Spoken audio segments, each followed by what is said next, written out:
I'm going to show you how to display all your system's fonts programmatically using Java Desktop and Eclipse.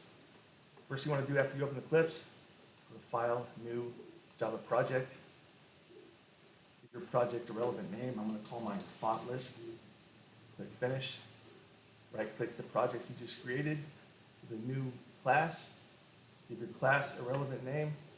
Call mine the same thing, Font List. And be sure to click the option to create a public static void main method. Click Finish. Next thing you want to do is delete moduleinfo.java because it's just going to get in the way. And in the font list class you just created, go to the top, import java.awt.graphics environment. First one in the list. In the main method, you want to create a string, an array of strings with a relevant name. Go to graphics environment,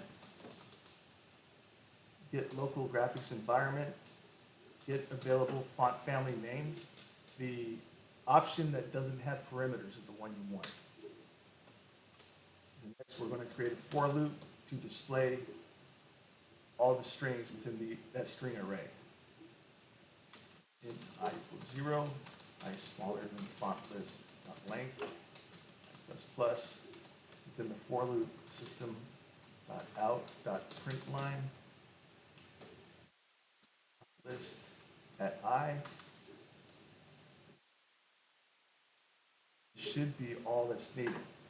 Run, and as you can see, all the fonts of the system are listed here in the console. And that's it.